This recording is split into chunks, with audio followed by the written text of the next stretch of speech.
नमस्कार मित्रों, मैं राजेश्वर जायसवाल हूँ। द नीति में एक बार फिर से आपका स्वागत है। मित्रों, हम बात कर रहे हैं बिहार में शिक्षा प्रणाली की। दोस्तों, बिहार में दो विभाग ऐसे हैं या बिहार में दो चीज़ें ऐसी हैं कि जिनकी बहुत ज़्यादा भरमार है। एक डॉक्टरों की और दूसरी शिक्षकों की या स्कूलों की या कोचिंग संस्थाओं की। लेकिन फिर भी राष्ट्रीय स्तर पर देखेंगे तो दोनों की स्थिति बिहार को लेकर मतलब बिहार में इन दोनों विभागों की स्थिति जो है वो बहुत अच्छी नहीं है, बल्कि दुर्गति हुई है, बहुत बुरी है, शिक्षा की और चिकित्सा की, दोनों की। आप बिहार से बाहर अगर किसी भी स्टेट में जाएंगे, यहाँ उड़ीसा में भी चले जाएं जिसकी स्थिति हाल के दिनों तक ठीक नहीं थी, या उत्तर प्रदेश में, वहाँ भी बिहार के छात्र पढ़ते हुए मिल जाएंगे। प्राइवेट संस्थानों में भी, सरकारी संस्थानों में भी, और पढ़ाने वाले लोग भी मिलेंगे। ऐसा नहीं है कि केवल पढ़ने वाले मिलेंगे। साथ ही चिकित्सा के मामले में भी यही स्थिति है। आपको कोई भी अस्पताल नहीं है जहां पे बिहार के मरीज ना मिलेंगे। इसके उलट एक और स्थिति है कि बिहार में बाहर के स्टूडेंट जो है शिक्षा लेने नहीं आते, ना ही कोई यहाँ के अस्पतालों में बाहर से कोई इलाज कराने आता है। यह कटु सत्य है, लेकिन आपको सुनना पड़ेगा और सुनना चाहिए। जब तक आप सुनेंगे नहीं तब तक गुनेंगे कैसे कि भाई स्थिति क्यों ऐसी है और इसमें सुधार क्यों नहीं हो रही है। लेकिन एक सुधार आया है, एक क्रांति आई है बिहार में। क्रांति तो नहीं कहेंगे, लेकिन कई बार किसी का दिमाग अच्छा काम करने लगता है, दिल जग जाता है, तब अच्छा काम हो जाता है। तो एक के पाठक साहब हैं, अपर सचिव हैं शिक्षा विभाग में। नीतीश कुमार ने उनको लगाया है कि भाई आप शिक्षा व्यवस्था को ठीक कीजिए, और उन्होंने बिल्कुल सर पे कफन बांध लिया है कि करना है, और कई मंत्रियों से भी उनकी ठानी, लेकिन वो लगे हुए हैं। और अभी जो सबसे बड़ी एक मार पड़ी है वो कोचिंग संस्थाओं पर है। दोस्तों, कोचिंग के कारण, जो प्राइवेट कोचिंग है उसके कारण बिहार में शिक्षा की जो स्थिति है बहुत बुरी हो गई है। दरअसल होता ये था कि बिहार में जो सरकारी शिक्षक हैं टैलेंटेड हैं सभी लोग, इसमें कोई न मानने वाली बात नहीं है कि बिहारी शिक्षक प्रतिभाशाली नहीं हैं, लेकिन प्रतिभा होना और उस प्रतिभा का इस्तेमाल छात्रों के लिए होना, और अगर आप डॉक्टर हैं तो मरीजों के लिए होना, दोनों दो बात हैं। तो प्रतिभाशाली होते हुए भी शिक्षक स्कूलों में ठीक से नहीं पढ़ाते थे और कोचिंग को ज़्यादा समय देते थे। ठीक उसी तरह जैसे कि जो डॉक्टर्स हैं वो अपना प्राइवेट नर्सिंग होम चलाते हैं, उसमें अच्छा इलाज करते हैं, फिर भी जैसे यहाँ के मरीज दिल्ली में जाते हैं, BHU जाते हैं, बनारस जाते हैं, उत्तर प्रदेश, बेंगलोर, सभी जगह, उसी तरह बिहारी छात्र जो हैं 8वीं क्लास के ऊपर, जिनके पास भी थोड़ा बहुत पैसा है, वो सभी बाहर पढ़ने जाते हैं, अपने करियर को लेकर तैयारी करने जाते हैं, IIT के लिए तैयारी करने जाते हैं, एम्स के लिए तैयारी करने जाते हैं, मेडिकल के लिए तैयारी करने जाते हैं, सभी चीज़ों के लिए, इंजीनियरिंग के लिए और मेडिकल के लिए तैयारी करने जाते हैं। इसके साथ ही उनको ग्रेजुएशन करना है अगर दिल्ली यूनिवर्सिटी से, उसकी तैयारी भी वो बाहर जाके करते हैं। ये कटु सत्य है, आप दिल्ली में आप जाकर देख सकते हैं।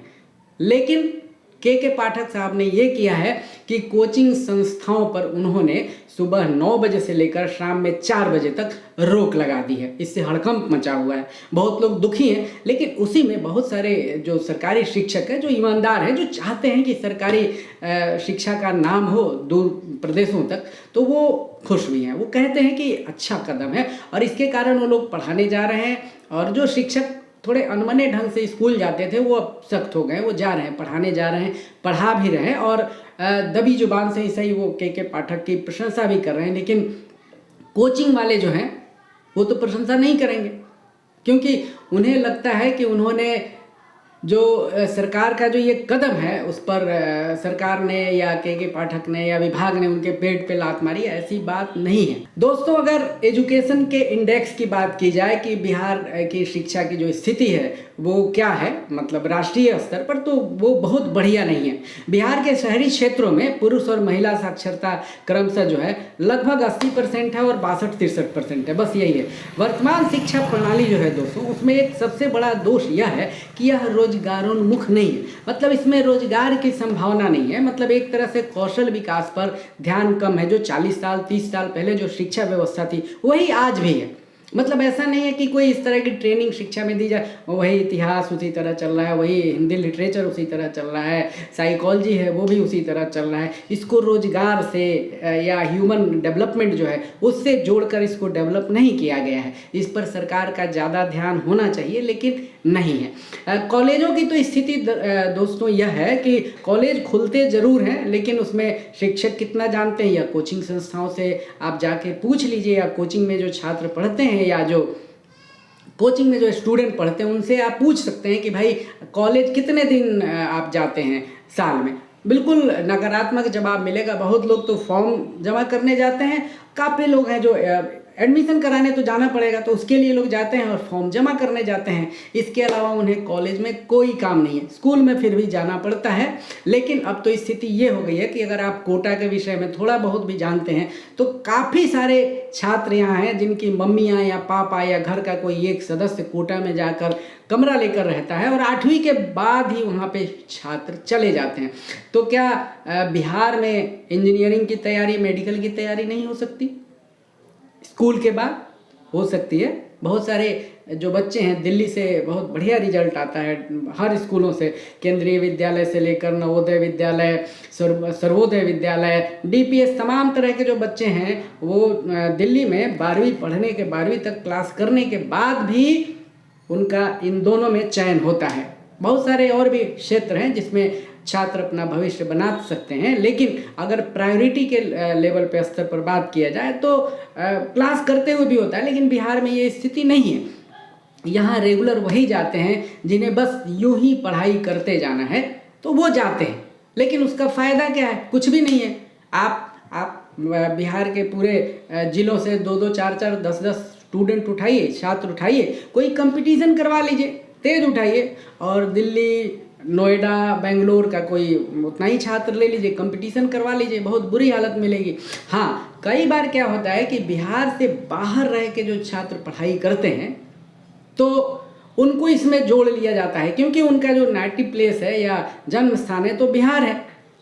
बिहार, ऐसे छात्र जो हैं वो बिहार में जो जन्मे हैं या बाहर रह के पढ़ते हैं उनको भी इसी में गिन लिया जाता है, लेकिन इन लोगों को नहीं पता होता है कि उनकी पढ़ाई डीयू से हुई है या बिहार से बाहर हुई है, या बिहार में ही किसी बहुत प्रीमियर इंस्टीट्यूट से हुई है, बहुत बेहतरीन स्कूल और कॉलेजों से हुई है।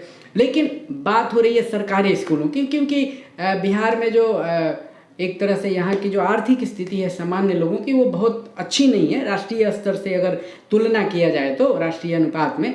तो उसके लिए जो सरकारी शिक्षा व्यवस्था है उसमें गुणात्मक रूप से सुधार होने की ज़रूरत है। पाठक साहब लगभग यही कर रहे हैं कि बिहार में जो शिक्षा प्रणाली है उसको व्यवहारिक, सफल एवं आदर्श स्वरूप प्रदान करने की सोच रहे हैं। देखिए अब इसमें सफलता कितनी मिलती है ये तो अलग बात है। दोस्तों आंकड़े तो बहुत जगह अलग अलग मिलते हैं, लेकिन एक तरह से देखिए तो बिहार में जो पुरुषों का जो साक्षरता दर है वो लगभग 70%, 71% के करीब है, और महिलाओं का जो है वो 53-54% के करीब है, और यह राष्ट्रीय औसत से काफ़ी कम है। कुल मिलाकर देखें तो 72.9% या 73% के करीब है। भारत में पुरुष साक्षरता दर जो है दोस्तों वो लगभग 81% है, और महिलाओं की जो है वो लगभग 64% या 65% है। राष्ट्रीय शिक्षा स्तर से ये काफ़ी कम है। तो दोस्तों के पाठक जो हैं और उन्होंने जो ये भागीरथ प्रयास करना शुरू कर दिया है उसका बेहतर असर होगा। उन्होंने यह भी क्या कहा है, के पाठक ने विभागों को यह बताया है कि दोस्तों के पाठक ने जो तमाम ज़िले हैं उनके डीएम को लिखा है कि कोई भी सरकारी या गैर सरकारी शिक्षक वहाँ न पढ़ाए या कोचिंग संस्थान उन्हें अपने यहाँ न रखे जो पढ़ाते हैं, ठीक है। और 9 बजे से लेकर के 4 बजे शाम तक तो कोचिंग को बंद रखना ही है, और यह जिम्मेदारी दे दी है उन्होंने स्कूलों को कि आप लोग पता करवाइए कि अगल बगल में कोचिंग चल तो नहीं रहा है। तो शिक्षकों की भी हालत ख़राब है। आपको पता है कि बिहार में सरकारी नौकरी जो है उसकी कितनी महत्व है, और अच्छी बात है क्योंकि उसमें जीवन जो है आपका और लाइफ जो प्लान कर सकते हैं उसमें सुरक्षित होता है। तो जो स्कूलों का संचालक मंडल है वह अगर किसी सरकारी कर्मी को रखा गया तो इसकी सूचना डीएम को भी देनी है। कोचिंग का सर्वे भी कराया जाना है। अगर सालाना 20 लाख से ज़्यादा का आप इनकम करते हैं या कोचिंग वाले इनकम करते हैं तो उन्हें क्या करना है, जीएसटी देना पड़ेगा, जीएसटी में रजिस्ट्रेशन कराना पड़ेगा, जिस पे 18% जो है सेवा कर भी देना होगा। और किसको भरना होगा, छात्रों को भरना होगा। तो भाई के पाठक हैं, नीतीश कुमार हैं या शिक्षा विभाग है, इनका जो कदम है वो बिल्कुल ही ठीक है। क्योंकि अगर सरकारी शिक्षा और स्कूल दोनों की व्यवस्था अच्छी होती है और पढ़ाई लिखाई उसमें अच्छी होती है तो कम से कम इन झंझटों से जो सामान्य लोग हैं उनके पैसे तो बचेंगे। जो पैसे वाले लोग हैं वो तो पढ़ाते ही अपने बच्चे को बाहर भेज के पढ़ाते हैं, बड़े बड़े कोचिंग संस्थाओं में भेजते हैं, तो वो करें, कोई बात नहीं है। आप देख सकते हैं कि यहाँ इवन सरकारी शिक्षक हैं या कोई भी अफसर है, कोई भी, इवन अगर प्यून भी है, चपरासी भी है, उसको अच्छा खासा पैसा मिल रहा है, अगर 25-30 हज़ार 40 हज़ार रुपये महीने में मिल रहे हैं सरकारी है, तो वो भी अपने बच्चे को सरकारी स्कूल में नहीं पढ़ाता है, यह सच्चाई है। तो इस हिसाब से अगर देखा जाए दोस्तों तो के पाठक कोई गलत तो कर नहीं रहे, बढ़िया काम कर रहे हैं और उनका विरोध हो रहा है, कई स्तरों पर विरोध हो रहा है। और जो विभाग के मंत्री हैं या जिन लोगों ने विरोध किया था या बयानबाजी की थी, उन लोगों ने भी इस पे कुछ नहीं बोला है कि भाई ये गलत कैसे हैं। क्यों? मैक्सिमम लोग जो हैं दोस्तों, काफ़ी लोग हैं, वो चाहते भी नहीं है कि बिहार की शिक्षा व्यवस्था जो है वो दुरुस्त हो। पता नहीं, ये तो शोध का विषय है कि सबने अपनी व्यवस्था सुधारनी, लेकिन जो बिहार की व्यवस्था है वो लगभग 3-4 दशकों से जस की तस है।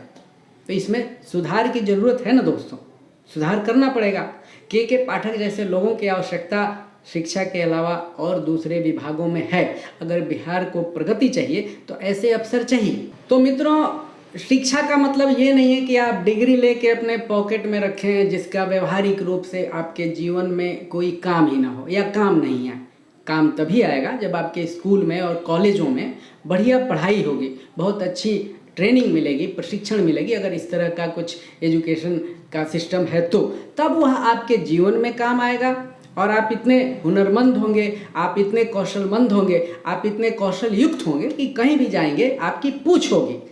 मेहनत करने में बिहारी लोग, बिहारी छात्र देश में ही नहीं अंतर्राष्ट्रीय स्तर पर भी किसी से कम नहीं है।